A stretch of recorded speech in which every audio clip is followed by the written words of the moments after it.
Hi guys, 18 Dapper here and welcome to this episode of Comment of the Week. Let's get it started.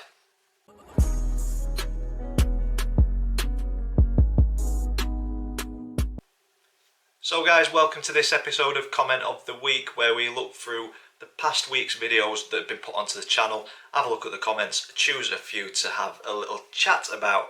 So moving on, we will go on to the first comment from Liam Martin. This was on Comment of the Week episode 46.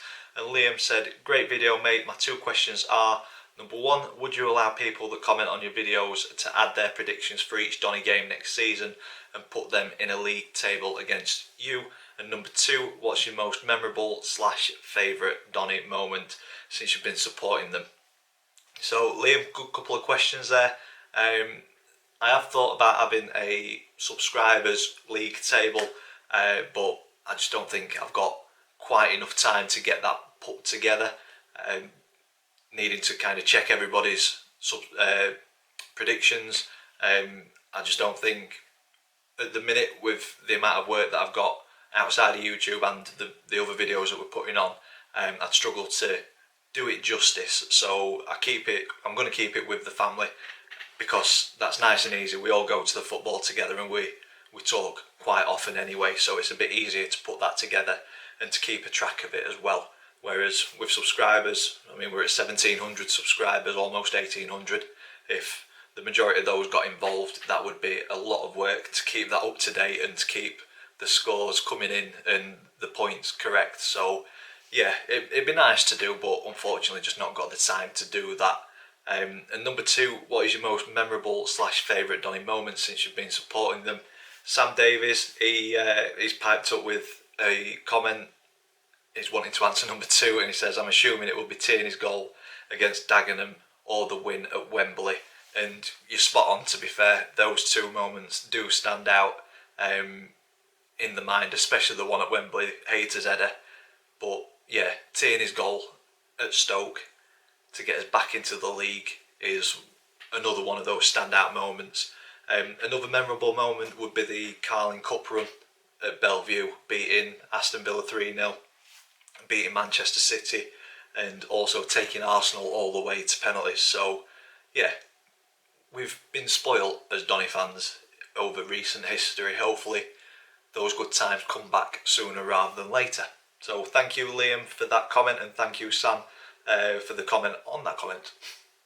Moving on to the next one, Mark Varney on the same video, Comment of the Week episode 46. He says, great video Dan.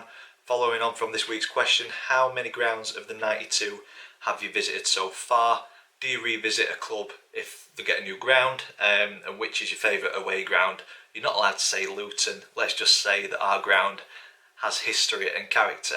So having a look, I've got an app on my phone. I can't remember the name of it, but you select the games that you've been to.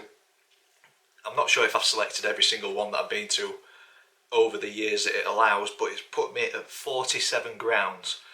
Now this includes a couple of teams that are no longer in the league. I think Chorley is on there, Hartlepool as well.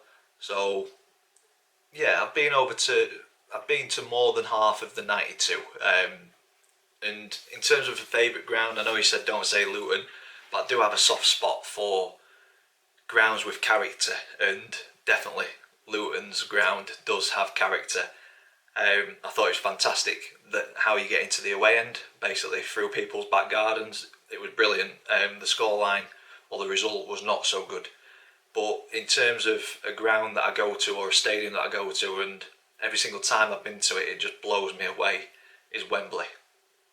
Absolutely stunning stadium. Seeing Rovers beat Leeds 1-0 in the playoff final, and then being to see England play there. Been to see a couple of gigs as well, Eminem and Pink.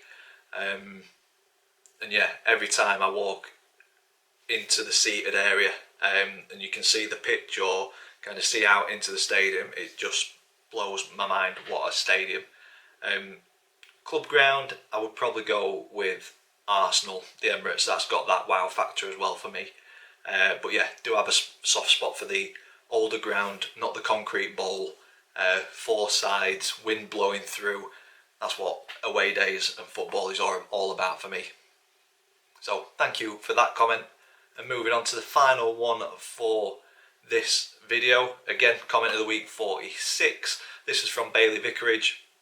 And they say, what would be the 3 main signings you want us to look for? Now, I'm going to go with last season's loanees. Lakilo has been mentioned and linked with us already. He's been released by Palace. I think Lakilo would be a fantastic signing. Young, great midfielder. And the other 2 I take from last season's loans. I think I've gone with these because they're more realistic in terms of players that we could get. I'd like to see Ben Sheaf back. I thought he was a fantastic player in the middle of the park. He got a lot of stick, but I think the partnership that him and Wyman had helped towards our very good defensive record. His long passing is fantastic. His short passing sometimes led to the frustration for the fans. But again, a young lad with bags and bags of ability. I'd like to see him in a Rovers shirt again next season. Ramsey, didn't get to see him too much, but the bits that we did see, he looked like he could play very, very well. But the third one for me would have to be Dieng.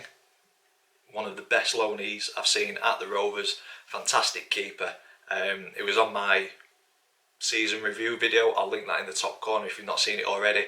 He's one of the players for me that was a standout performer this season. But yeah, mentioning the other 2 as well, Niall Ennis and Cameron John, both very good young players. So for me, 3 out of those 6 guys I would be happy to see in a Rovers shirt again next season. And I think all of them are fairly realistic targets, even if they're back in on loan. One that's not so much a realistic target, I would love to see Billy Sharp back in a Rovers shirt. See him, hopefully Coppinger signs the contract that he's being offered. Love to see Cops in a Rovers shirt again for one last season at least. We can't have him leave the club on the season that we've just had. Can't have him leave on a curtailed season. So it'd be nice to see Sharpie come back. Very, very good striker. I think he'd still be bagging plenty of goals in League One. But yeah, the 3 realistic signings I'd like to see back: Lakilo, Sheaf, Dieng. So thank you, Bailey, for your comment. And that is it for this video. If you've enjoyed it, big thumbs up for us please. Comment in the section down below. There's not many of these left, so get your comments in. If you've got one for Vicky, she can get featured in this video too. If you haven't already, please click that subscribe button. We're on the road to 2,000 and your subscription really, really helps. And all that's left for me to say is thank you very much. I'll see you in the next one.